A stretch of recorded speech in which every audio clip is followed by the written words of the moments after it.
여러분 안녕하십니까? 북도칠성입니다. 오늘은 용산구 원효로 4가에 있는 최고의 한강 조망 지역인 산호아파트 재건축 추진에 대한 분석을 한번 해보겠습니다. 입지 분석과 또 사업 진행 현황 및 재건축 후의 이미지, 사업성 분석 이런 내용이고요. 산호아파트는 현재 여기 붉은색 부분 여긴데요. 바로 한강 건너 여의도 국제금융지구가 이쪽 야경이 그림처럼 좀 잘 되고 있는 아파트 단지고요. 마포대교와 원효대교 사이에 있고 바로 옆에 현대자동차 부지가 있고요. 현대자동차 서비스센터 부지죠. 그리고 그 옆으로 용산국제업무지구가 이제 이쪽에 위치를 하고 지하철 공덕역과 효창공원역이 이 정도에 있습니다. 산호아파트 부지 면적은 약 8,200평 정도고요. 현재 3종 일반 주거지역으로 되어 있고 역사문화특화 경관지구로 설정이 되어 있는 것 같습니다. 재건축 계획은 용적률은 25.98%, 건폐율이고요. 용적률은 280%, 그리고 건축 높이는 현재 12층 정도에서 35층 정도로 재건축을 하게 됩니다. 건축 연면적은 약 36,500평 정도 되고 주차 대수는 1244대 정도고 근생 연면적은 약 848평 정도로 계획이 잡혀져 있습니다. 주차 대수가 약간 좀 많아 보입니다. 세대수 대비. 현재 이 원효로 4가 산호아파트의 이미지 측면에서 보면은요. 저도 이 산호아파트 내부에 한 8층 정도에 올라가서 한번 직접 경관을 한번 살펴본 적이 있는데요. 이렇게 이 서측 방향을 바라보게 되면 여기가 여의도 국제금융지구 그쪽입니다. 여의도의 야경이 그림처럼 또 한강 조망 및 야경 조망은 정말 환상처럼 되는 지역으로 보이고요.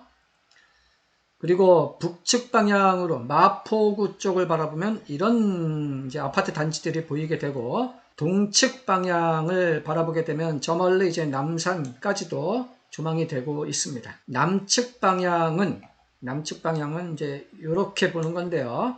여기 보시면은 바로 옆에 현대자동차 서비스센터 부지가 이렇게 있고요. 북한강 성원아파트가 있고 그리고 여기가 이제 국제업무지구로 이제 개발되는 용산 정비창 부지입니다.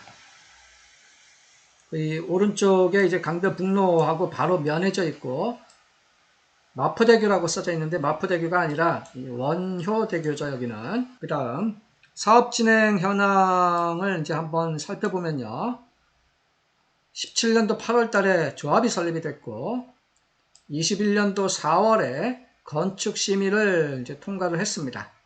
그리고 22년도 12월에 환경영향평가를 한번 진행을 했는데 1년이 지난 23년도 12월에 다시 한번 환경영향평가 재심의가 진행이 되었습니다. 이렇게 환경영향평가 재심의가 진행된 이유는 이 강변북로에 있는 방음벽 관련된 것인데요. 오른쪽 이미지를 보시면은 이 산호아파트 바로 이쪽 강변북로 쪽에 지금 이게 방음벽입니다. 방음벽인데 이 방음벽의 실질적인 높이는 6.5m 정도인데 이 환경영향평가 소음 이런 평가를 할 때 어찌된 사유인지는 모르지만 실측을 잘못해서 그랬는지 이 방음벽의 높이를 이제 8m로 산정을 해가지고 이 소음 측정을 한 것 같습니다. 그래서 이거 좀 잘못됐습니다 라고 해서 다시 이렇게 환경영향 평가를 1년 정도가 지난 후에 다시 진행을 하게 됐습니다. 그리고 이제 조만간 올해 상반기 정도 되면은 사업 시행 계획 인가가 나지 않겠는가 지금 추정이 되고 있는 상태입니다. 현재까지 보면은 그래도 이제 합리적인 재건축 사업 속도를 보여주고 있는 것으로 보여지고 다만 환경영향평가로 한 1년 정도 속도가 지연이 된 것은 약간 아쉽습니다. 향후 이제 무난하게 진행이 된다면 입주까지는 한 8년 정도 소요되지 않겠는가, 한번 러프하게 추정도 한번 해보는 것이고요. 이게 이제 이 시설물, 건축물 배치도인데요. 이 좀 작아서 잘 안 보이시겠지만은 이 강변북로가 이제 이렇게 이쪽으로 있고요. 이쪽으로 이제 방음벽이 8m 정도 높이로 이렇게 있습니다. 그래서 이제 재건축을 하게 되면 이 앞쪽에 건축되는 아파트는 뭐 5층, 6층, 6층, 6층, 뭐 6층, 또 6층 이렇게 좀 저층으로 이제 이 아파트를 강변북로 쪽 전면에 건축을 함으로써 이 8m 높이에 있는 방음벽으로 이 소음을 좀 차폐시키는 그렇게 이제 저층으로 이 앞부분을 깔고요. 이 뒷부분은 이제 한 35층 정도까지도 30층대까지도 이렇게 이제 하게 됩니다. 색깔을 보시면은 84형, 이 하늘색이 이제 33평형 정도인데요. 이 33평형이 이 강변북로 전면에도 상당히 이제 좀 배치가 됩니다. 그래서 33평, 이 8m 정도의 방음벽이 있기 때문에 층으로 환산을 하면 한 2.5층 정도가 이제 될 것 같은데, 그래서 이 저층 부분은 이제 한강 조망이 방음벽 때문에 좀 이제 곤란하게 되리라 보여집니다. 이게 이제 재건축이 완료가 된 후에 이제 이미지 조감도입니다. 이렇게 이제 35층까지 이렇게 재건축을 할 수 있게 됩니다. 현재 산호 아파트의 모습은 이렇게 되어 있습니다. 여기가 이제 전부 다 산호 아파트인데요. 예, 이것을 이제 재건축을 하게 되면 이러한 모습으로 바뀌게 될 겁니다. 한강의 최전면에 있어서 한강에 대한 조망 및 또 여의도의 어떤 그런 그 초고층 건물들 스카이라인에 대한 조망은 정말 이제 환상처럼 될 입지라고 보여집니다. 이제 사업성을 한번 생각을 해봤는데요. 산호 아파트는 현재 총 554세대로 구성이 되어 있습니다. 제일 작은 것의 15평형이 한 76세대 정도 되고요. 33평형 주변 되는 것이 한 290세대 정도 되고, 41평형이 166세대, 그리고 45평형이 24세대 정도로 구성이 되어 있습니다. 네이버의 시세를 살펴보면 현재 작은 것이 14억 5천에서 33평형에 육박하는 것이 18억에서 21억 정도로 보여지고, 대형 평수는 23억 5천에서 한 27억 정도로 시세가 형성되어 있습니다. 재건축을 하게 되면 25평형을 한 96세대 정도 짓고요. 나머지는 이제 33평에서 이렇게 최대 이제 48평형과 63평형도 한 3개 정도 지으면서 전체적인 이제 분양 세대 수는 574세대가 되고, 임대주택도 한 73세대 정도 됩니다. 전체적으로 보시면은 현재와 재건축 후의 평형대 및 세대수 구성이 좀 비슷하게 될 것 같습니다. 그래서 재건축을 하게 되면 비슷한 평형으로 이제 입주권을 받을 수 있을 것으로 이제 분석이 되고요. 그리고 전체 분양 세대수 대비 조합원수 비율이 96.5% 정도 됩니다. 그래서 일반 분양 개수가 20세대 정도에 불과해 보이고요. 그래서 사업성은 상당히 좀 부족해 보입니다. 이 왼쪽 도표는 앞에서 한번 보신 거고요. 사업성의 수준을 한번 추정을 이제 한번 해본 건데요. 이 수입 측면에서는 이제 일반 분양은 별로 없어서 임대주택 매각 수입이 한 요 정도 되고요. 근생 분양 수입이 한 요 정도로 추정이 되고요.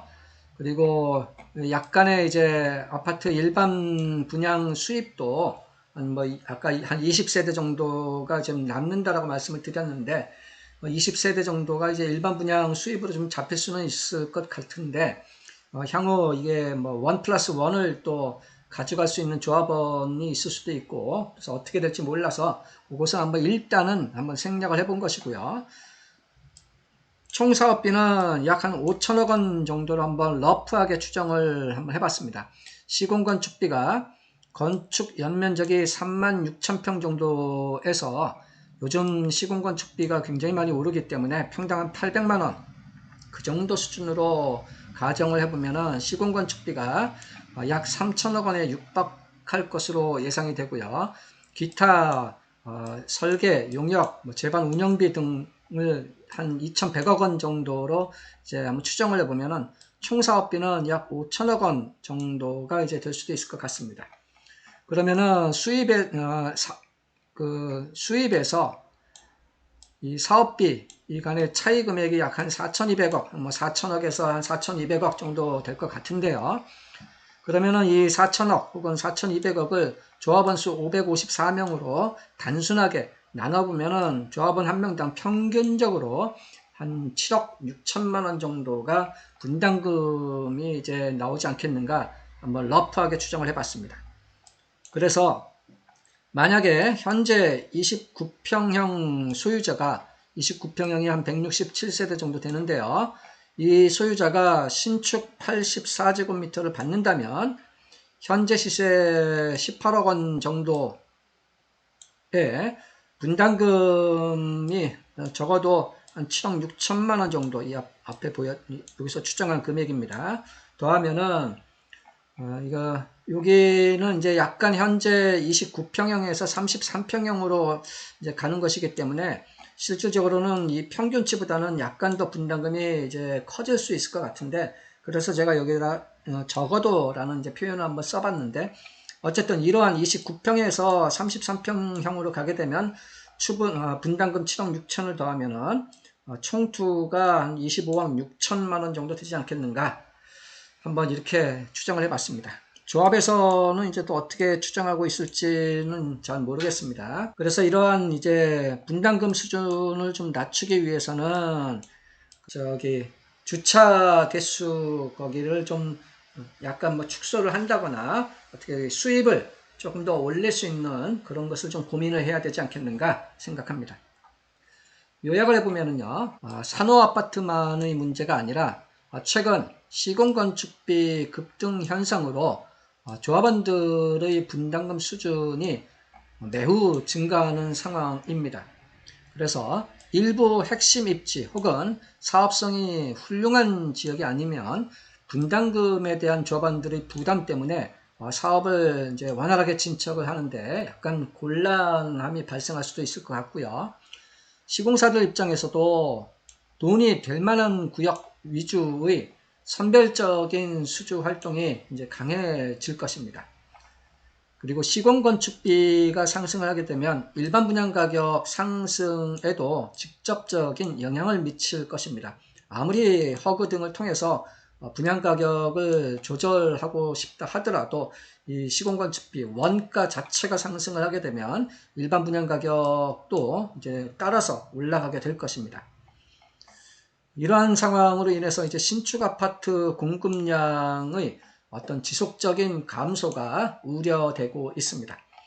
정부에서는 공급을 계속 많이 이제 증가시키겠다라고 이제 의지를 천명하고 있는데, 현장에서는 실제적인 측면에서는 사업성이 이렇게 부족하게 되면은 이 공급량에도 이제 한계가 발생하게 될 것입니다. 네, 오늘은 이렇게 원효로 사가의 산호아파트 재건축과 관련된 현황과 그 사업성의 수준을 러프하게 분석해 보았습니다.